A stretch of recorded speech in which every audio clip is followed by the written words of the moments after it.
तो आज की इस वीडियो का टॉपिक है 10 tips to avoid sleep while study. Student life में सबसे बड़ी प्रॉब्लम जो रहती है, अगर आप रात में स्टडी करना प्रेफर करते हैं या फिर दिन में भी, कई बार बहुत बड़ी प्रॉब्लम मेरे साथ तो जनरली रहती थी कि नींद बहुत आती थी जब हम पढ़ाई करते हैं। तो इस वीडियो में मैं आपके साथ ऐसे 10 टिप्स शेयर करने वाला हूँ जो कि आपको इस प्रॉब्लम को सोल्व करने में मदद करेंगे। ठीक है, और चलिए हम स्टार्ट करते हैं। तो सबसे पहला जो हमारा टिप है वो है अवॉइड हैवी मील्स। दोस्तों, स्टडी सेशन से पहले हैवी मील्स लेने से बचें। ये आपको स्लीपी फील करा सकती हैं। हैवी मील्स को डाइजेस्ट करने में बॉडी को ज्यादा एनर्जी लग जाती है जो आपको स्लीपी बनाती है।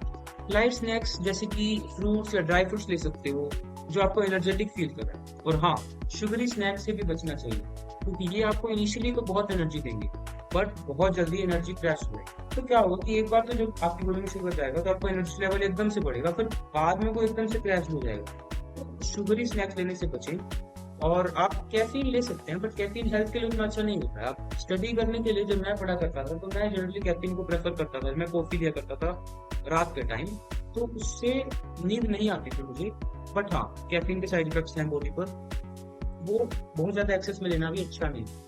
तो हमारा जो नेक्स्ट टिप है वो है स्टे हाइड्रेटेड। दोस्तों, हाइड्रेट रहना बहुत इंपॉर्टेंट है जनरली। तो पानी पीते रहना बहुत जरूरी है। डिहाइड्रेशन से आपकी एनर्जी लेवल लो हो जाती है जो आपको नींद का एहसास दिलाती है। इसलिए अपने पास हमेशा एक बोतल पानी रखें और शॉर्ट इंटरवल्स में पानी पीते रहें। जब भी आप पढ़ने बैठे तो अपने पास एक बोतल होनी चाहिए, जरूर होनी चाहिए। आप फ्रेश जूसेस या कोकोनट वाटर भी ले सकते हो फॉर वैरायटी। हाँ, कैफीन ड्रिंक्स आप पी सकते हो बट बहुत कम पीना चाहिए उनको। इतना ज्यादा कैफीन पिएंगे तो मतलब कैफीन के साइड इफेक्ट जैसे मैंने अभी आपको बताया तो वो हो सकते हैं। और कैफीन भी बेसिकली एक टेम्परेरी बूस्ट ही देता है आपकी बॉडी को। ज्यादा कैफीन लेने से डिहाइड्रेशन भी हो सकता है। तो मैंने आपको बताया कि आप नींद से बचने के लिए कॉफी ले सकते हैं। मतलब दिन में एक कॉफी या मैक्सिमम एक कॉफी ठीक रहती है। उससे ज्यादा आप पिएंगे तो वो आपको साइड इफेक्ट देगी ऑब्वियसली। तो हम अपने नेक्स्ट टिप की तरफ चलते हैं, that is taking short breaks. लंबे टाइम तो कंटिन्यूस पढ़ाई करने से फटीग हो जाता है। इससे बेटर ये होगा कि आप 25 से 30 मिनट स्टडी करें और फिर 5 से 10 मिनट का ब्रेक ले लें, जैसे कि पोमोडोरो टेक्निक होती है, मैंने आपको कई बार बताया भी है। और इस ब्रेक में आप हल्की फुल्की एक्सरसाइज या स्ट्रेचिंग कर सकते हो। ब्रेक्स लेने से आपका माइंड रिफ्रेश हो जाएगा और आप फिर से कॉन्सेंट्रेट कर पाएंगे। आप ये ब्रेक फ्रेश एयर लेने, थोड़ा वॉक करने या कुछ स्ट्रेचिंग एक्सरसाइज करने के लिए यूज कर सकते हो। ये ब्रेक्स आपको ज्यादा इफेक्टिव बनाएंगे। अब ब्रेक्स में आप म्यूजिक सुन सकते हो बट ब्रेक्स में कुछ ऐसी एक्टिविटी मत करना कि जिसमें आपका माइंड और बहुत ज्यादा एंगेज हो जाए, जैसे कि यूट्यूब शॉर्ट देखना या इंस्टाग्राम स्क्रॉल करना, तो वो और फटीग कर देगा और आप थक जाओगे। इससे बेटर है कि आप बाहर एक वॉक लेने के लिए चले जाओ, तो वो एक अच्छी चीज रहेगी इस 5 to 10 मिनट्स के ब्रेक में। अब हम चलते हैं अपनी नेक्स्ट टिप की तरफ, very very important, that is proper lighting. आपका स्टडी एरिया अच्छी तरह से लिट होना चाहिए। डिम लाइट नींद ला सकती है। ब्राइट और फोकस लाइट से आप एक्टिव और अलर्ट रहते हैं। इंश्योर करो कि आपकी स्टडी टेबल पर अच्छी लाइटिंग हो जो आपकी आंखों को स्ट्रेन ना करे। नेचुरल लाइट बेस्ट होती है, लेकिन अगर नेचुरल लाइट अवेलेबल नहीं है तो आप एलईडी लैंप यूज कर सकते हो जो व्हाइट लाइट प्रोवाइड। ठीक है, अब हम चलते हैं अपने नेक्स्ट टिप पर, that is make a study plan. Plan बनाना एक बहुत इंपॉर्टेंट पार्ट है। ये कहा जाता है, if you fail to plan you are planning to fail. So basically जब भी आप कोई टारगेट अचीव करना है, आप उसके लिए अच्छे से प्लान बना लो तो आप आधी जंग वही जीत गए। उसके बाद आपको एग्जीक्यूट करना रह जाएगा। एक अच्छा प्लान नहीं बनाया तो आप डायरेक्शन लेस हो जाओगे और बिना डायरेक्शन के काम करने से कभी कुछ अचीव नहीं हो पाएगा। सो बेसिकली एक अच्छे प्लान से आप ऑर्गेनाइज रह सकते हो जिसमें आप अपनी प्रायोरिटी सेट कर सकते हो। प्लान बनाने से आपको डिस्ट्रैक्शंस भी कम होंगी। एक टाइम टेबल बनाओ और उसके अकॉर्डिंग पढ़ाई करो। प्लान में ब्रेक्स और लेजर टाइम भी इंक्लूड करो ताकि आपका माइंड फ्रेश रहे। प्लानिंग से आपका टाइम इफेक्टिवली यूटिलाइज होता है और आपका फोकस बना रहता है। तो इसलिए प्लानिंग बहुत जरूरी है। अब हम चलते हैं अपने नेक्स्ट टिप की तरफ, that is change study topics. एक ही टॉपिक को लंबे समय तक पढ़ने से बोर और स्लीपी फील कर सकते हो। और टॉपिक्स को अल्टरनेट करें ताकि आपका इंटरेस्ट बना रहे। फॉर एग्जाम्पल, अगर आप साइंस पढ़ रहे हैं तो थोड़ी देर के लिए स्विच करके मैथ्स पढ़ने लग जाओ।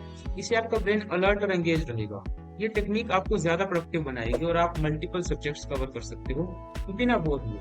तो देखो, जब तुम सब्जेक्ट को स्विच करते हुए चलोगे ना तो उससे बेसिकली तुम्हारा फोकस भी बढ़ जाएगा। जब तुम एक चीज से बोर होने लगो तो फटाफट दूसरी पे स्विच कर जाओ। अब उससे क्या होगा ना कि तुम बोर नहीं होगे तो नींद कम आएगी। अब हम चलते हैं अपनी नेक्स्ट टिप की तरफ, that is listening to background music. थोड़ा मतलब होता है ना, सॉफ्ट इंस्ट्रूमेंटल म्यूजिक सुन सकते हो।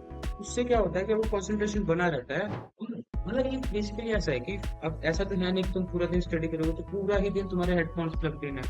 बट ये बात है जनरली जब हम रात को स्टडी करते हैं और बहुत ज्यादा नींद आती है, उसको अवॉइड करने के लिए मैं क्या करता हूँ कभी कभी कि जैसे बहुत सोफे इंस्ट्रूमेंटल म्यूजिक हो गया, तो वो बैकग्राउंड में जब हल्का हल्का चलता रहता है तो उससे क्या है कि कॉन्सेंट्रेशन बना रहता है और नींद नहीं आती। ठीक है, तो उसका तुम यूज कर सकते हो।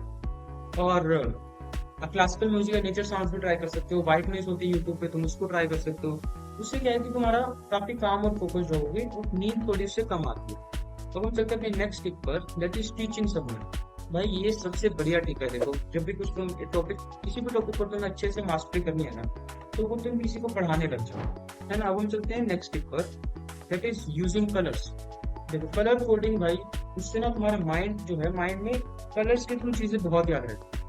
नोट्स में कलर्स का यूज कर सकते हो। कलरफुल नोट्स आपका इंटरेस्ट बनाए रखते हैं और आप अच्छा फील करते हो। हाइलाइटर्स का यूज करो इंपॉर्टेंट पॉइंट्स को मार्क करने के लिए। इससे आपका रिवीजन भी इंटरेस्टिंग हो जाएगा। जब आप उसी को दोबारा पढ़ोगे तो तुम्हें जो होता है ना, इनर्शिया नहीं आएगा। जब तुम उसको पढ़ने जाओगे, जब तुम अपने नोट्स को उठाओगे तो इनर्शिया नहीं आएगा कि हाँ तुम उसको इजीली उठा पाओगे और पढ़ पाओगे। विजुअल एड्स का यूज कर सकते हो, जैसे कि माइंड मैप्स हो गए, या तुम चार्ट्स बना सकते हो, या छोटी छोटी पिक्चर्स बना सकते हो रफली, जिससे तुम्हें चीजें समराइज हो जाए और तुम्हें समझ आ जाए इजीली, है ना। अब हमारा final tip, that is taking power naps. तो भाई देखो नींद आ रही है, बहुत ज्यादा आ रही है, तो ले लो थोड़ी सी। तो पावर नैप का देखो मैं तुम्हें सिंपल सा फंडा बताता हूँ। पावर नैप का ना ऐसा नहीं होता कि तुम डीप स्लीप में चले जाओ। पावर नैप होता है कि तुम जस्ट एक 15 से 20 मिनट का नैप ले लो, जैसे अपना पढ़ाई के बीच में 15 से 20 मिनट का नैप ले लो, तुम्हारी पूरी एनर्जी जो है रिस्टोर हो जाएगी। पावर नैप भाई बहुत पावरफुल चीज है। इस पर भी हम कभी एक डिटेल वीडियो बनाएंगे, पावर नैप्स कैसे होते हैं, क्या होते हैं और इतना ज्यादा बेनिफिशियल क्यों होता है। बट अभी तुम बेसिक सा समझो कि अगर तुम एक पावर नैप लेते हो तो तुम्हारी बॉडी बहुत रिलैक्स रहती है। और बेसिकली अगर तुम पावर नैप दोपहर में लंच के बाद लेते हो ना, तो वो बहुत हेल्पफुल रहता है। और इससे क्या होगा ना, बहुत भाई एनर्जी और जो तुम्हारी पूरी लेजीनेस है वो एक बार के लिए खत्म हो जाएगी। प्रोडक्टिविटी बहुत बूस्ट होती है एक पावर नैप को लेने से। तो पावर नैप एक अच्छा तरीका है अपनी एनर्जी को रिस्टोर करने। So it was all about a video. इस वीडियो में हमने देखे भाई 10 टिप्स जिनसे आप अपनी नींद को भगा सकते हो, ठीक, और आप अपने एग्जाम्स की प्रिपरेशन बेहतर तरीके से कर पाओगे।